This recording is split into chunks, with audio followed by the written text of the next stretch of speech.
Hey guys, today's video is the Nightmare difficulty of the Void Rift. I did play through this separately and record them individually just because of a lack of time. I was getting very late on a Sunday, so unfortunately these aren't live clips. I'm just playing you the successful runs and I'll explain what I did.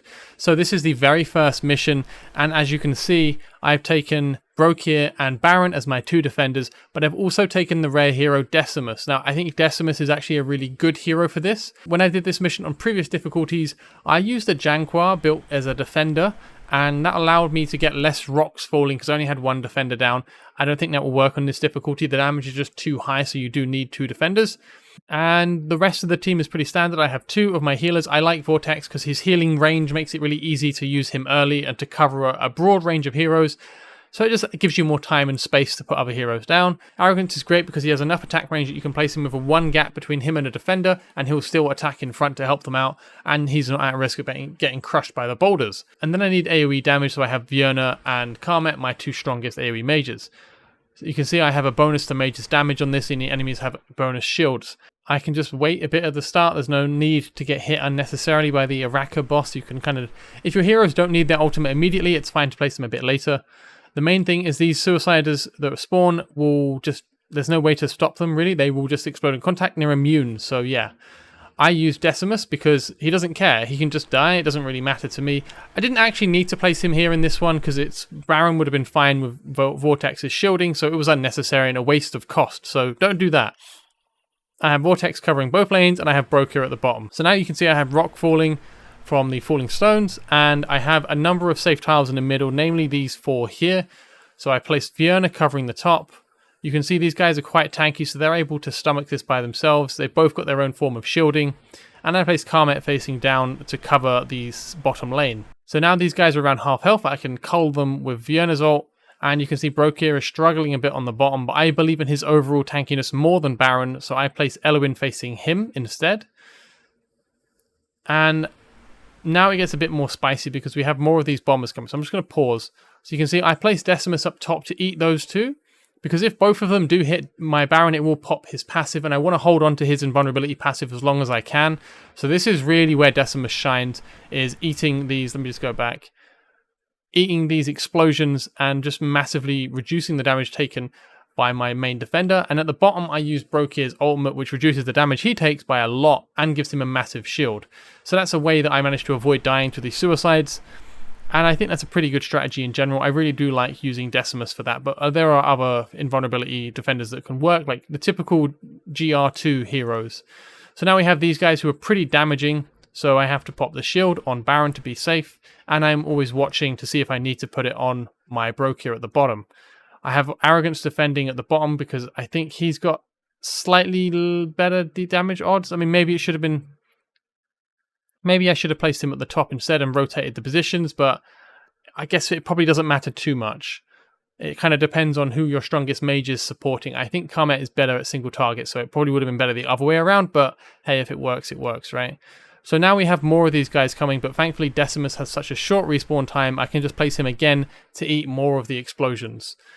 And he'll also delay the enemy coming, which gives me enough time. Unfortunately, I was not watching my Brokir at the bottom, and he does pop his passive. So that was a mistake from me, so you could definitely just ult with him next time instead, and you won't have to suffer in that way. Now, Baron is taking a massive amount of damage, so he's likely to pop his passive. I pop my ultimates to try and prevent it, but his passive does get popped. These guys do a lot of damage, so while Vierna and Karmet are really good at clearing the AoE enemies, it's probably better to use someone like a Hex in this situation to get higher single target damage out. And obviously if you're not using a Decimus, if your defenders are good enough without it, then you can use that slot to get some more damage out as well. I do like Vierna because of her cull, but yeah, I think maybe single target nukers are better. So in this situation, both of my defenders have had their passives, their invulnerability passives popped. So it is a bit more dicey at this point, but they do have both very strong ultimates. So that should get them through this okay. And yeah, the rest of the mission is pretty simple. It's just these two enemies left. So that's the first mission complete on Nightmare difficulty. Cool. So moving on, the second mission of Nightmare difficulty. This one, you can see, let me just pause quick. I adjusted my party slightly. You notice I got rid of Vortex, who I do really like, and replaced him with Midan. The reason for this is both Midan and Elwyn's ultimates cleanse debuffs. and Araka will throw a very dangerous poison debuff that will kill everyone that isn't cleansed or massively healed over time. So I can have 2 people and cover this entire area pretty much. Almost every platform can be covered. Besides that, I've taken Hex and I've taken Setram instead of Decimus and Arrogance because I need some more platform damage to kill the enemies in time. So to start things off, I place Brokir at the top. I place Eluin facing up, covering him. No, Eluin is in the Falling Stones range. She will get hit by the Falling Stones, so I'm kind of just accounting for her being tanky enough not to die from them. But it allows me to place my Karma outside of the Falling Stones, who is significantly less tanky than Eluin. And as you can see, she's just able to keep herself alive from the falling boulders that fall. And now I have Karma up to deal with these guys. So he's doing a pretty good job, and as the other wave gets closer, I can activate his ultimate and he'll have enough duration to splash over both. And then I place Midan facing down, so back to back with Eluin, and I place Baron guarding the bottom. So this one is a bit tricky because my Midan is nowhere near as good a healer as Eluin. And if she gets hit by the Falling Stones, it's obviously going to impact her a lot. See, I have to place down a heal, and I ulted when I shouldn't because I was trying not to lose Baron's passive, but I did. But now it means that Midan will not have her ultimate most likely for the next poison that comes out. But it's going okay anyway, and I place Hex down as well as Vienna on bottom just to make sure that things are okay. It is a bit tricky on these missions, honestly. I'm not super keen on some of the design. The issue is some things are quite random. Where the stones fall is the main one.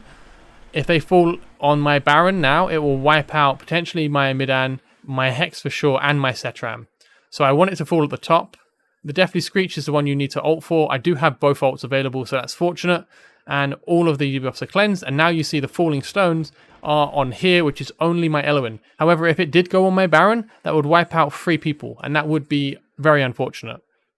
My run has reset because I did manage to clear this last Sunday. And I have done this mission again.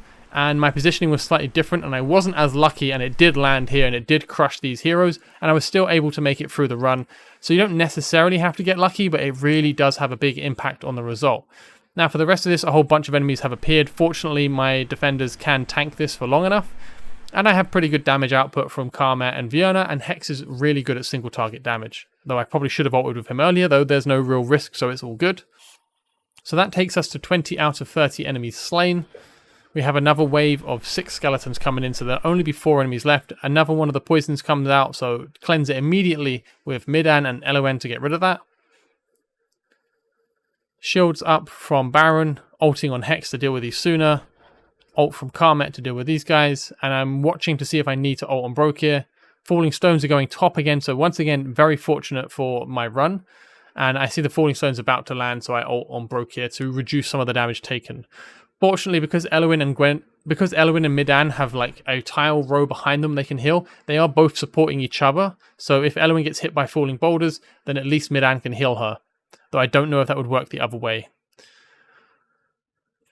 As in, like, if it's enough to keep Midan alive, I don't think so. Anyway, so we're on to the final wave. There's 3 enemies left. The top is going to be totally fine. The bottom was crushed pretty quickly. And that's pretty much it. The main difficulty with this run is the RNG of the falling stones. You can't really just weight it all on one side. And even if you spread thin, it can kind of mess you up. So I really do like using a mage at the top and a mage at the bottom because they're safe from the falling boulders so long as you put your defender at the back. You are sacrificing everything in the middle, which is very unfortunate. But so long as your healers can keep it going, it's okay. And because my Karmet had to do all the work by himself up top, he had the most damage, but it was a fairly even spread otherwise. Anyway, on to the third one. This is just a gold run, so nothing super interesting here, and that's why I've sped it up to 2 times just to get through it faster. And yeah, there's not really a lot to go over in this one. I've just placed everything down. I didn't try too much with the hit heroes and strategies. I think this is just a freebie run to maybe give us some resources. It's kind of fun to mess about with what heroes you've got and to see how effective they are. But that's pretty much all there is to it. So I'm going to vanish myself and I'll get back to the next one for the 4th mission in Nightmare.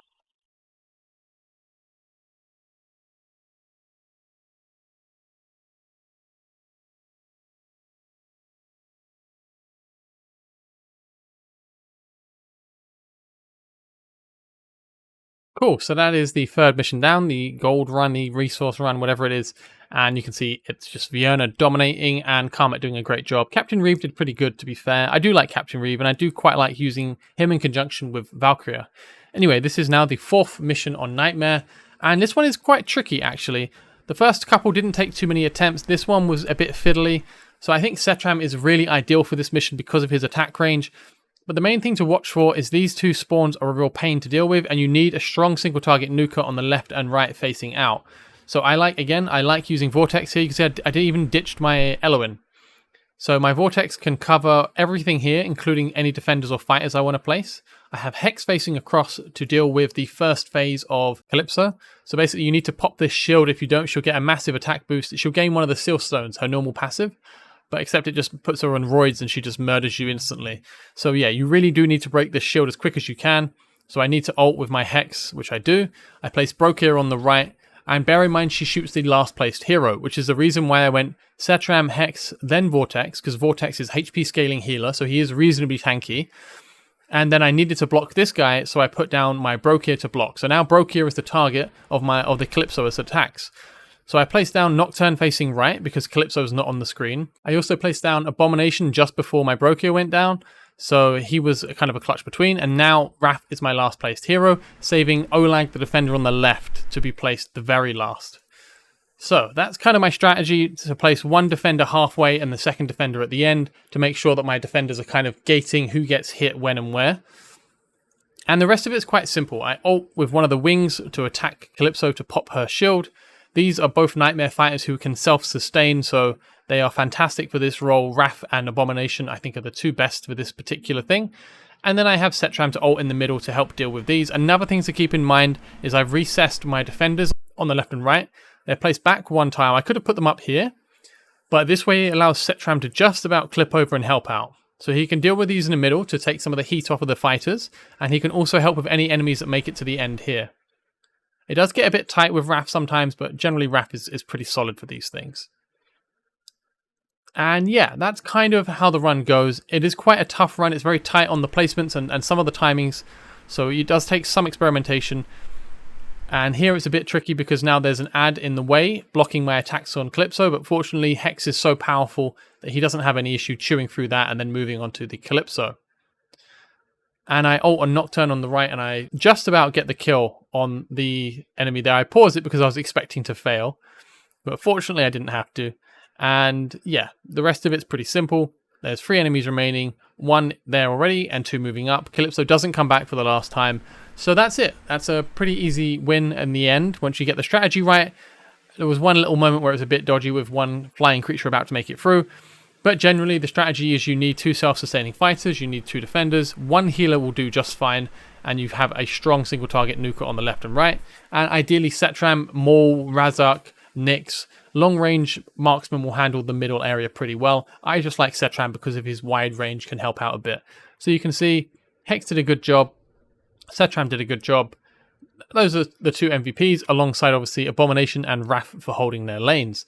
So we move on to the 5th run. This one is quite tricky, and actually this was really difficult for me on the reset, because like I said, I've now done this twice. And at the moment I have applied to allies. Oh, my head's in the way. So I'm just going to slide out of the way. The combat conditions do change every week, that's randomized, so bear this in mind. This will not be the same for you potentially. If you get fighters restoring HP every 2 seconds, you're in luck. Try and beat it, because that's probably the best one you're going to get. The one I got was increasing my regen this week, and it was really difficult because at the moment in this run I use Arrogance because he's just regenning health, he doesn't care. But if you don't have this one with the passive health restore, you're much more limited on who you can get away with using in that slot. So for my current week's run, I used Wrath instead, and I had to restructure the rest of my placements to support that because he wasn't dealing with the airborne enemies as easily. So yeah, that was quite tricky. Definitely pay attention to what combat conditions you get. The rest of the team is fairly simple, and I'll go over the placements now. So first off, I place Arrogance. But you notice I place him facing up. That's because I need to hit the airbornes before they get through. And my next placement is Setram covering here. I found the airborne enemies the most difficult. These guys I didn't find difficult at all, but that's because my Arrogance is passively healing so much. So just to go over this a bit, I'm going to pause. With Arrogance facing across, every now and then one of these flying guys will get stuck between them and there'll be a big enemy here, and then Setram will be wasting his time attacking. At the moment, if I face him up, then there's plenty of time for Arrogance to shoot it before it makes it to home base, because none of my heroes here will be able to help, and even if there is one to help, as there will be at the end, it'll be focused on the boss and other big ads. So it's quite easy for one to slip through, and that's cost me the run a few times. So I found the way that it worked with this particular strategy was to face Arrogance up. My other strategy I used had a Wrath here facing across, and I basically had better Marksmen supporting from this angle facing down later on, and that was the only way I could really get it to work. And better timings on Setram's ultimate became very important. Anyway, so Hex goes down third. He is facing down. That is because once again we have a Calypso boss spawning, and you need to pop her shield pretty fast. Calypso is going to shoot your last placed hero. Although it's great that Hex is shooting down, he's going to get killed by Calypso. And I also need to deal with the second phase of Calypso where she pauses here. So I place Nocturne up, another good single target nuker. But again, Nocturne's going to die. So I want to place down my Vortex facing down. I can also help look after my Setram who nearly died. And Vortex is much tankier. So when he gets shot, he can actually survive the hit. He won't die instantly. So you see he's fine. And now I can place down Broke here. And I have a tanky defender down last. So all of the shots are going to be on him. Now, I broke the shield on Calypso. And if we rewind it a quick sec. I broke the shield. And as soon as I did, I despawned my Hex. Because although he will help here, I want him to do something else in a second. I need his attack cone. It's a bit wider. As soon as the boss makes it up there, I ult on Nocturne, because again, you want to pop her shield as fast as possible. And you can see I haven't placed my Tario at all, nor my Abomination. So now I pop this shield. I can despawn my Nocturne. And Calypso makes her way to the third and final place where she charges her shield.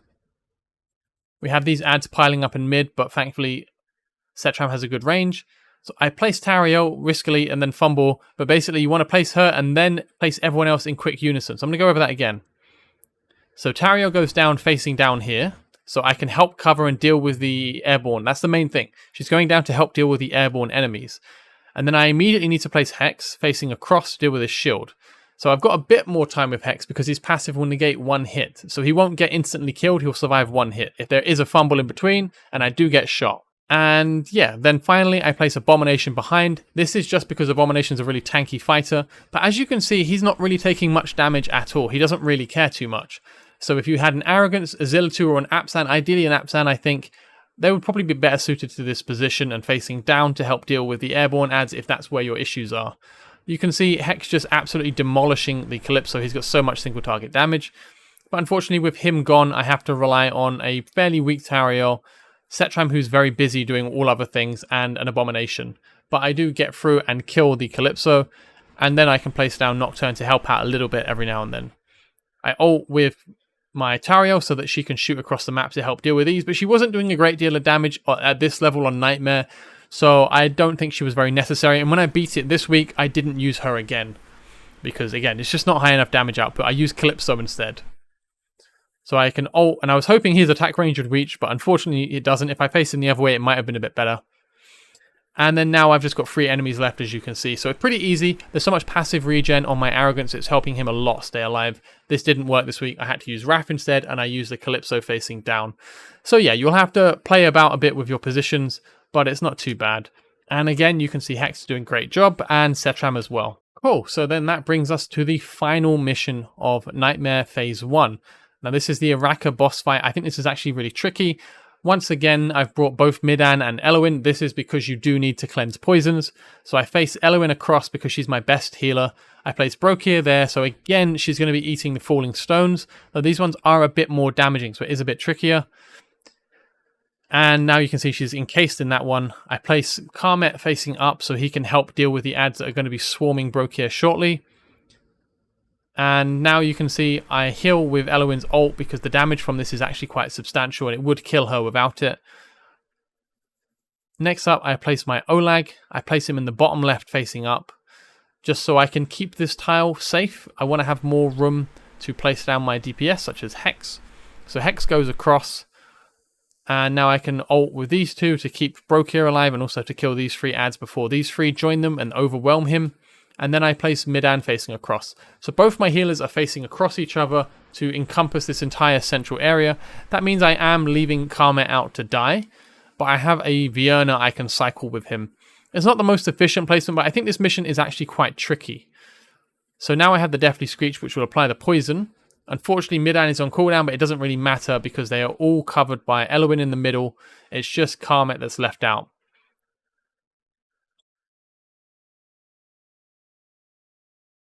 So you can see Karma is dying on the side. What I should have done was click him and despawn him manually to get some cost back.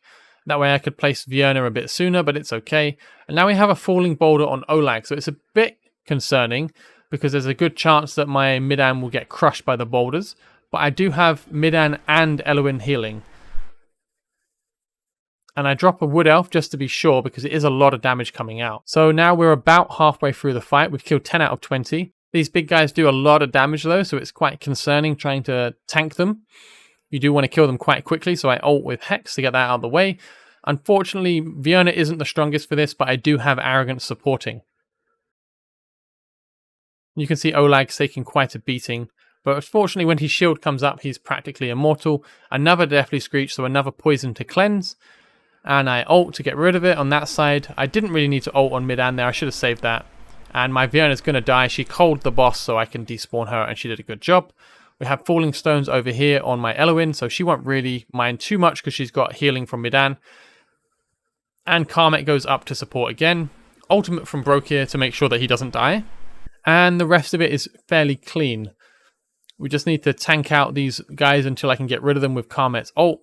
Fortunately, there's enough time between the poisons that I can kill the waves with my mages that I put down at random. And I can ult on Hex to try and deal with it quicker. Brokir's ult is up again, which is very fortunate because the damage is so high. And yeah, this is kind of the hardest part, trying to stay alive under this pressure. These big enemies hit very hard, especially this, I think it's called a Ripper on the left side. I think they hit incredibly hard. So the timing on Olag's shield coming up is quite clutch. You can see the hits are like 60-70% of his HP in one swing. And then I place Vienna across, trying to get a bit more damage out. Nearly lost him there, which would have ended my run. So yeah, I think this is one of the trickiest missions for sure. The boss missions are certainly the hardest. But I get rid of the left side, and now I only have to deal with the right side. And Brokir is incredibly tanky. And I don't think he's lost his passive yet either. So no particular difficulties there. And now when it's just the boss left, she uses her falling boulders on everyone. I just get rid of Vienna because she's going to die anyway. So now it's just the defenders plus the healers in the middle. And my mistake there, I should have put a Wood Elf down to assist, but I think I wasn't expecting the boulders. And now I have a Deathly Screech, and I have no one to cleanse it because the ults are gone. So this is kind of messy from me, not an ideal run at all. The Wood Elf does help reduce the healing required. And at this point, I should really despawn the right side because they're not being used and they are eating heals up when they are poisoned. But fortunately, the boss doesn't do a great deal of single target damage outside of her effects. The Deathly Screech comes, I can cleanse it off, and now I'm free to place down people because the Screech is gone, and I can get my healer back up. I ult from Vienna because I realize she's about to die anyway. I despawn my Brokir to prevent the boulders from falling on Vienna, so that way I can keep her alive. And I place a Wood Elf to keep Midan going. So now I have a Deathly Screech and my Midan is still alive, so I can actually cleanse it this time. And although Karma is dying to the poison, the boss is dying faster. So there we go, the boss is out the way, and that is phase 1 of the Void Rift on Nightmare difficulty completed. So yeah, hope that helps you guys out. It's just my strategy. Obviously this is a gold ladled team, but if you're interested in strategies, all of the difficulties are the same missions, just tuned up. My hard mode run using only epic heroes is a bit more informative on the difficult strategies. This one is more just to show you how I beat the Nightmare difficulty. Anyway, stay tuned for part 2. Thank you guys for watching. Have a lovely day and take care. Bye bye.